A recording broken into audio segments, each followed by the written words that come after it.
जयपुर की रंगीन गलियों में जहां चाय की ताजी खुशबू और बाजार की हलचल हर दिन एक नई कहानी सुनाती थी, वहीं अरविंद नाम का एक साधारण आदमी अपनी मिठाई की दुकान चलाता था।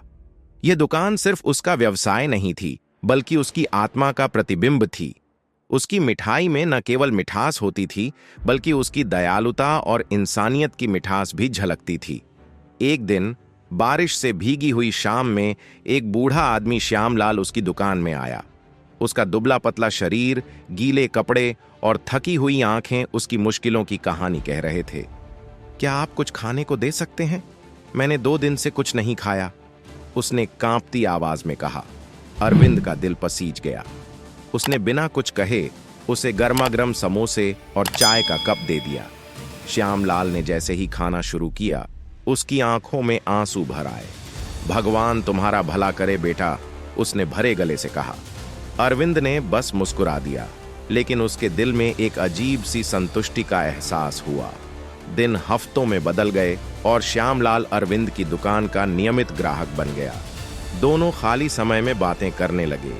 श्यामलाल ने अपनी जिंदगी की परेशानियां साझा कीं, कैसे उसने अपनी संपत्ति खो दी, अपने परिवार से बिछड़ गया और अंत में लोगों पर से उसका भरोसा टूट गया। उसकी आवाज में दर्द था और अक्सर वह अरविंद से कहता, बेटा, तुम लोगों पर इतना भरोसा क्यों करते हो? दुनिया उतनी अच्छी नहीं है जितना तुम्हारा दिल।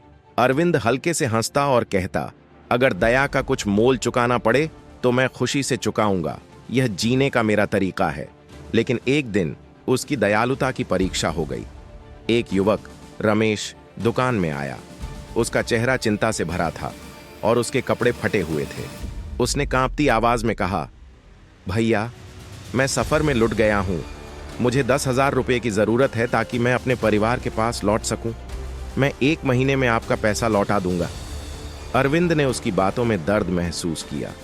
उसने रमेश की मदद करने का फैसला किया और उसे पैसे दे दिए।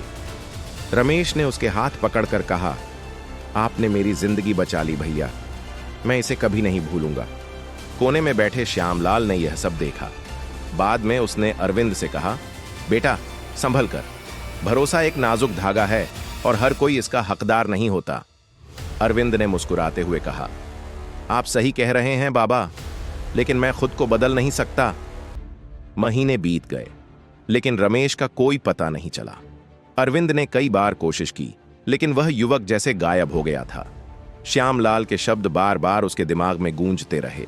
फिर भी अरविंद ने अपनी नाराजगी को दिल में जगह नहीं दी। उसने खुद से कहा, दयालुता किसी के जवाब पर निर्भर नहीं करती। एक दिन जब वह घर लौट रहा था, उसने ट्रैफिक सिग्नल पर एक चमचमाती कार देखी।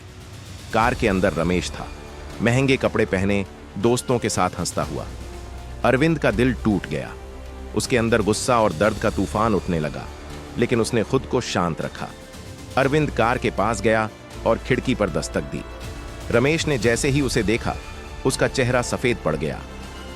अरविंद जी, मैं पैसे लौटाने ही वाला था, उसने हकलाते हुए कहा। अरविंद ने उसकी ओर देखा। उसकी आंखों में निराशा और शांत मजबूती झलक रही थी।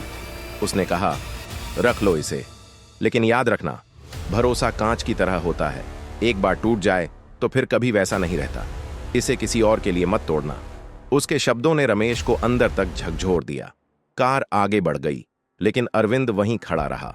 उसके दिल का दर्द धीरे धीरे स्वीकृति में बदल गया।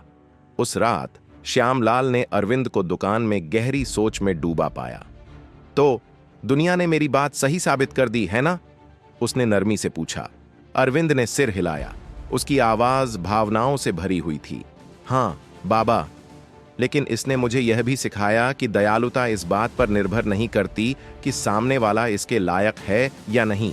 यह हमारे चरित्र की पहचान है, उनके नहीं। श्यामलाल की आंखों में आंसू आ गए। उसने कांपते हाथों से अरविंद के कंधे पर हाथ रखा।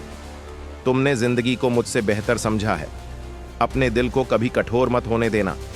सालों बाद अरविंद की दुकान सिर्फ मिठाइयों के लिए नहीं, बल्कि उसके अंदर छुपी इंसानियत के लिए मशहूर हो गई। वह अधिक सतर्क हो गया, लेकिन उसकी दयालुता कभी कम नहीं हुई। जहां तक रमेश की बात है, समय के साथ उसका अपराध बोध बढ़ता गया। एक दिन वह वापस आया पैसे लेकर और माफी मांगते हुए। अरविंद अपनी फितरत के मुताबिक उसे माफ कर दिया। हालांकि उस घटना का सबक उसके दिल में हमेशा के लिए रह गया। अरविंद की कहानी ने यह साबित कर दिया कि भरोसा और दयालुता की कीमत चुकानी पड़ सकती है, लेकिन वे सबक छोड़ जाते हैं जो इंसानियत की असली परिभाषा बताते हैं। आशा करता हूं कि आज की कहानी आप लोगों को जरूर पसंद आई होगी। इस वीडियो को अपने रिश्तेदारों में और दोस्तों में जरूर शेयर कीजिए और एक लाइक और कमेंट करना मत भूलिए।